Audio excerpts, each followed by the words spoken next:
So we're going to take a look at the body of our notes. Now, a lot of times this is a pre-made worksheet. You wouldn't see this as we have our students keeping journals for everything we do. Definitely helps meeting those ELA standards and using them, using the notebooks as a comprehension piece. So in the last video, we went ahead and created our heading and we discussed the scale. When we're applying the scale, even with reflections, maybe we've read a novel, I might have my kids use the scale 0 through 4. We use it in everything. 0 being I absolutely hated it, and 4 would be I would read it again and recommend it to my friends. 3 being I would read it again. 2, it's all right, and 1 wasn't really my cup of tea. So we apply this throughout our classroom, really getting students to reflect. So we're going to take a look at the objective, or I'm sorry, at the body of the notes. So we have our objective. We are in our Maple space, and we're also doing cross-curricular math. And our objective is to learn about converting units of volume. All I do is have my students divide the page in half.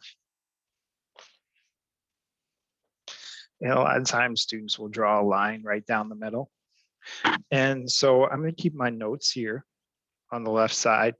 I'm going to do any sketching or any reflections. Maybe I have an idea, I have an aha moment as the lesson's going on.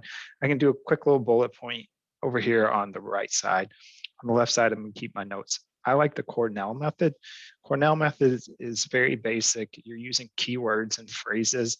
So if we're talking about Maple space, we're just putting a series of headers, and it's really to help us recall the information. The worst thing you can do is have students taking notes word for word because they'll be missing, they'll write 2 words but miss 10 words because they're trying to think and write at the same time. So we're really just trying to take quick snapshots. So maybe I talk about gallons and then talk about quarts. And then I talk about pints. And then I talk about half pints. And we're using dollars and cents. We're using maple syrup to really drive home and give that discourse or that real world understanding of how these things can apply. We've all heard students say, I'm never going to use this. But when you put students in situations, and especially can have tied dollar signs and engaged opportunities like a maple space where they're making maple syrup or working with maple syrup, students tend to really become engaged. So maybe we're going to quickly talk about with gallons. I can say I live in a tourist location, so maybe in a high producing area, I can sell a gallon for $40.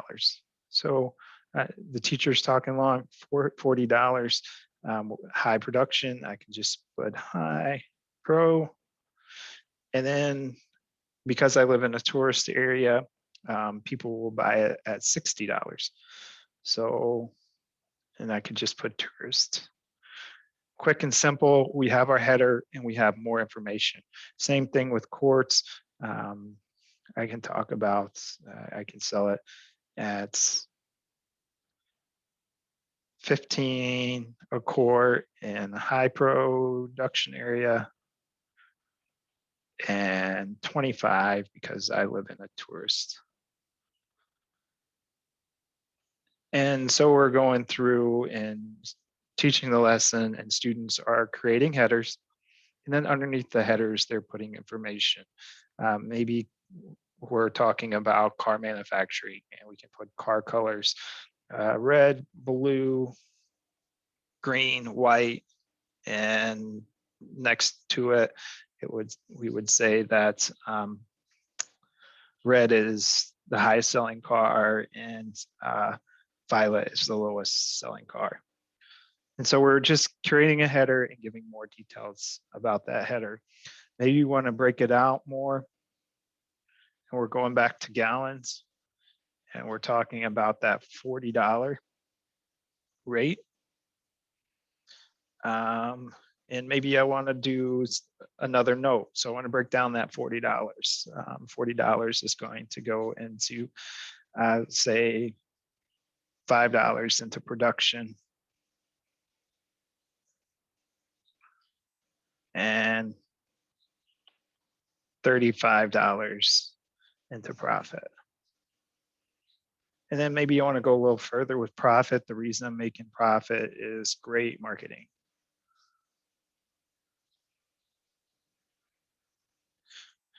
Now, I'm kind of going a little off topic. I mean, we're looking at converting units as volume, but we're also into a Maple space. So we're tying these dollar figures. But really the idea is that we want these gallons, we want to put our information underneath this heading. That's the Cornell method. So over here, maybe I would put,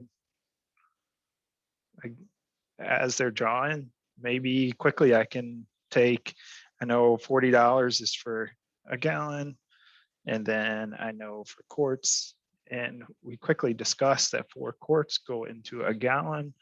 So I can put quart, and I can put $15. And then we're going to break this down again. And we know that 2 pints in a quart. And now I'm developing a picture of like a pint of the things that I'm less learning. And say pints you can sell for $7.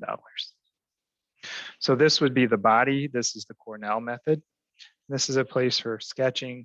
And maybe I have a student go, I love maple, my profession. That's all good.